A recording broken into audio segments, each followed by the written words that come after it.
Okay, welcome back. We wanted to introduce Karen Gutierrez with Vector Escrow, and we wanted to talk a little bit about escrow and title. And so welcome, Karen. How are you today? Yeah, I'm good. Thank you so much for having me. We want to get started with just introduce yourself, if you wouldn't mind, and tell us what is escrow and what in the world do you do? All right. Well, I'm Karen Gutierrez. I'm with Vector Escrow. I've been doing escrow now for about 20 years.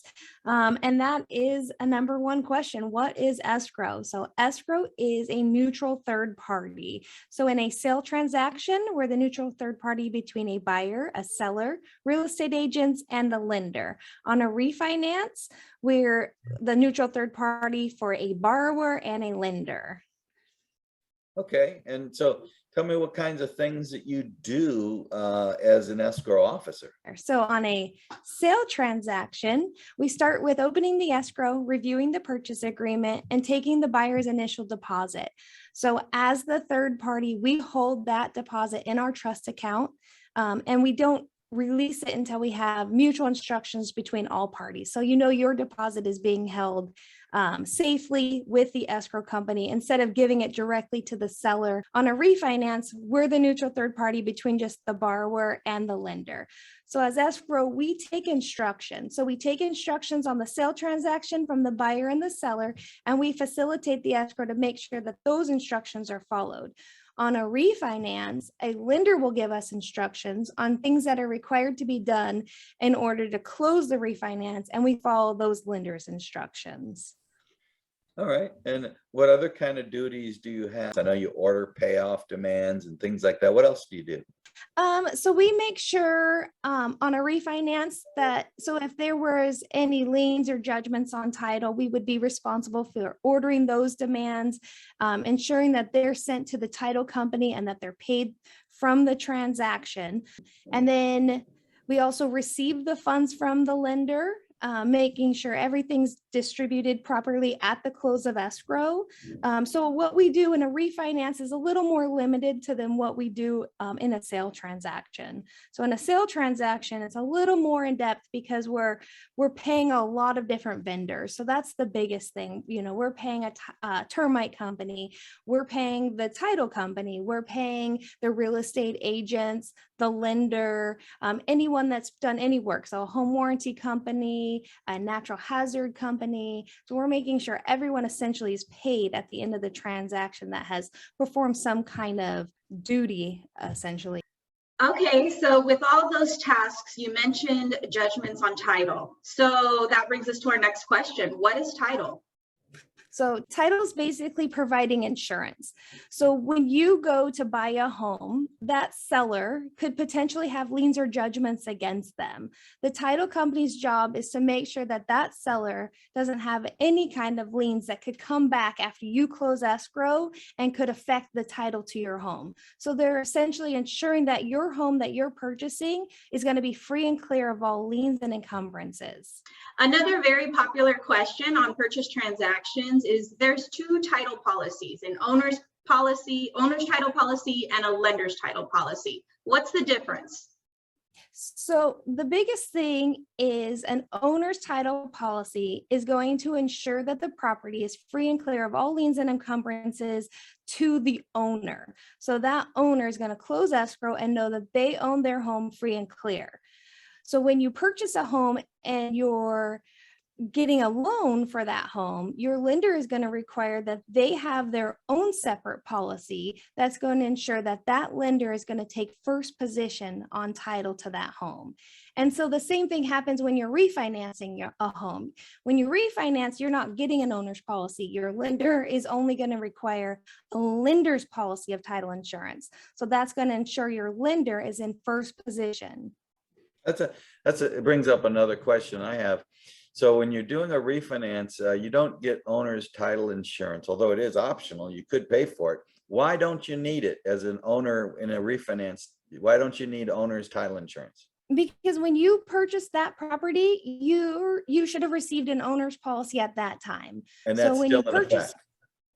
Well, an owner's policy isn't so much like hazard insurance. So like hazard insurance, for example, is ongoing. So you buy your home, you receive hazard insurance. If something happened to your home, there was a fire or a flood, your hazard insurance would take place. But for title insurance, it's only effective up to the day you purchase the property. So essentially, it's saying that there's no one before you that can come back and make a claim on your home. So it's not effective essentially the day after you close. So if you go and have a judgment filed against you the day after you close, that's your judgment. That has nothing to do with title insurance. So it's only effective the day you close escrow to ensure that anything prior to that day isn't going to come back and affect your title. Does it also protect, for owner's title policy, you say it only protects it from everything prior to that day.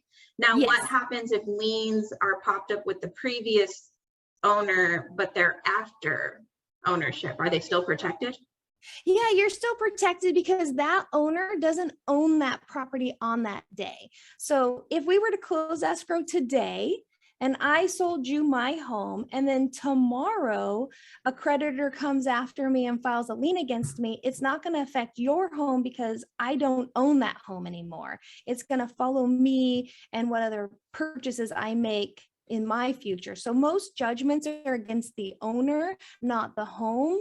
But some will actually lien the property, like the physical property, and not just the owner. But most liens and judgments are against the person, not the home. Which brings me to another question. When we are trying to close and there's a problem with title or escrow, sometimes it has to do with the vesting. Can you tell me what the heck is a vesting? Yes, of course.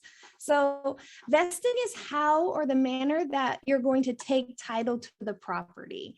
So many people are married. And so let's use me as an example. So my husband and I are purchasing a home. So how are we going to be vested on the title to our property? So vesting typically has to do with what happens in the event that one of us are to pass. So my husband and I, we hold title as husband and wife, as community property with rights of survivorship. It's a very common way to hold title. Many people will hold title as husband and wife as joint tenants. Both options have rights of survivorship. So in the event that either of us were to pass away, we would automatically be transferred the property as our sole property. So we would avoid probate. Another great way to avoid probate would be creating a living trust and putting your title in your living trust. And then vesting for individuals. So if I was never married, I would hold title as a single woman. If I was divorced, I would hold title as an unmarried woman. So essentially, vesting just identifies your marital status and it puts it of public record so that they know if you hold title as an unmarried woman and now you're selling it and you're married, that's going to flag to the title company that your spouse hasn't deeded their interest to the property. So because California is a community property state, you're either on title or off of title. Coming off of title, you would have to sign a quitclaim deed deeding your interest that you may have in your home to your spouse. And if you're on title, then you would hold title, like my example, my husband and I, husband and wife, as community property with right of survivorship, or husband and wife as joint tenants. Karen, I know you're with Vector Escrow, and I know that often we use Corinthian title, and you are used to using all kinds of title insurance companies, I'm sure. Can you share with the viewer of this video how they can reach you and how it's best to communicate with you? Yeah, I mean, I definitely love email, and only because email gives me the opportunity to really sometimes look into the question and be able to get back to you quickly. Phone calls are always amazing, but sometimes, I might have to call you back if I have to reach out to someone else. So a lot of times, when we're dealing with, different title companies, the biggest thing about escrow is I can typically answer all the questions where you're not having to go to the title company, like, who do I ask this question to? So typically as escrow, we can be asked anything and everything, and then we go get the answer. So we're kind of like your your main contact, I guess. I mean, you have your lender, you have your real estate agent, but escrow is your middleman. So we can essentially facilitate any question with anyone. And with like Corinthian title, for example, so Corinthian title will issue the title policy. They're going to pay off any liens that are on the property. And then I'm essentially in charge of getting them everything that they need to close. So without having to communicate with them, I automatically know what they're going to need from me, so that when we go to close, they have everything that they need and we don't have any hangups. And then you normally get the loan documents via email, you print them out, and you'll normally, you'll hire a notary to go to the borrower's house? Yes, exactly. So right now, a lot of our buyers aren't local. We have a lot of people coming into California or relocating around California. So we typically have to contract for a third-party signing service to go to the borrower's home because they're not local to us. So the lender typically emails us the loan docs. We will work them up, put them together, prepare anything that's outstanding for the borrower to sign, contact that signing service, and typically always same day have the borrower sign loan docs. If the borrower's local, we have local mobile notaries that go to the borrower's home, and then they'll hand deliver the docs back to us. So the best situation is that they're local and we're not dealing with overnights or locating, a third party notary.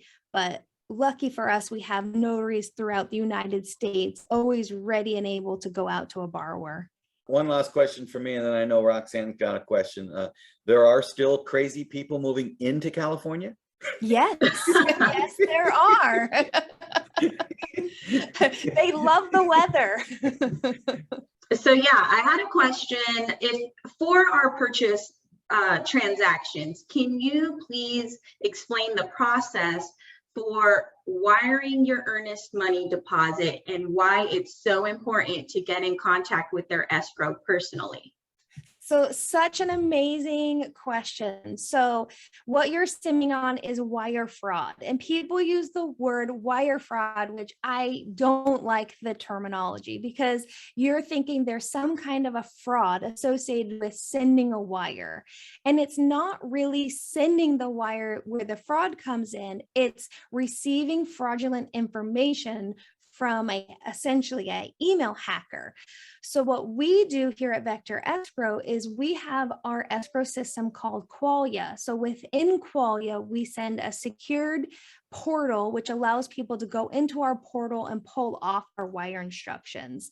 So before we were using this kind of system, we would either call a buyer, give them all the wire information over the phone, or verbally confirm it. But what's happening is these email hackers are getting better and better every day. So they essentially will use this phishing scheme to get inside your email account, and they'll see that you're purchasing real estate. So then if they see an email from me, they'll snag my signature block, create like an AOL, Yahoo, Gmail email account. It'll say my name on it, Karen Gutierrez. It'll have my signature block on it. So a buyer will think it's real wire instructions, and they'll turn around and wire their funds to an email hacker that will then steal the funds. They immediately take it out of the account and you lose your funds. So because we use our portal to send wire instructions, we're not allowing that hacker, to get the email opportunity to divert the funds to themselves. So when we open an escrow, we send an introductory email out. We notify everyone how we're going to be sending the instructions, and we notify them to call us. So calling us, I think, is so essential, because I can verbally explain to customers what this hacking what happens when they're hacked and what to look out for, big red flags, which I think is vital, because you can tell someone, or you can have them sign a document that says what's going to happen, but without having this actual conversation, it doesn't actually register to many people how severe this is. Yes, it's very severe and it's very real. And do not take wire instructions via email. What other kind of questions do people ask you, Karen?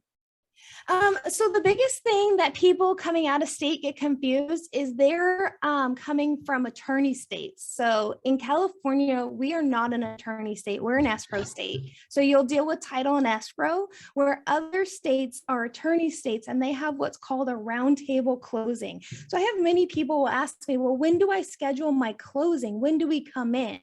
In California, we don't work that way. We don't get the buyers and the sellers and the agents all together at a big table and do the closing in the same day. Here in California, closing is recording of the grant deeds. The grant deed is what transfers title to the property into your name. So we will get the grant deed signed, we hold it on account, on file. So we get the grant deed and we hold it on file. And then once we receive the buyer's loan docs, we get the loan docs signed, we gather the loan docs with the deed of trust, and we ship those documents to title. And so once the buyer's funds are in and the lender's funds are in, we physically release that recording with the county. And once the county records it, that's you physically are now the owner of the property. So the closing part, the buyer and seller are never physically present in California like they are in other states and attorney states. All right. So Karen, I hear it all the time. People call me and they complain about feeling violated by this form called the Statement of Information. Can you explain to our viewers why we have to have a statement of information? Yes, definitely. So we were talking about when you have a sale transaction and we have to ensure that that buyer is going to receive that property free and clear of all liens and encumbrances. The only way we can do that is by a title company doing a thorough search on a seller. So they have to search that seller's social security number, driver's license number. So the biggest issue with sellers is common names.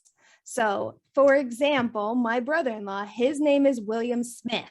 So when title gets an escrow with a William Smith, there are thousands of hits because there are so many people with that name. So now they have to go through every single judgment, and based on where he lived, where he worked, if that judgment doesn't have a social or driver's license, they have to eliminate it from being him. So they need all of his information to be able to eliminate any same name, like names that might pop up against the title to his property. And so the same thing happens in a refinance. So let's say William Smith is doing a refinance. His new lender needs to be in first position. Now, if he has child support, liens, judgments, anything against him, title would have to pay those, remove those from his title so that his new lender can take first position to the property.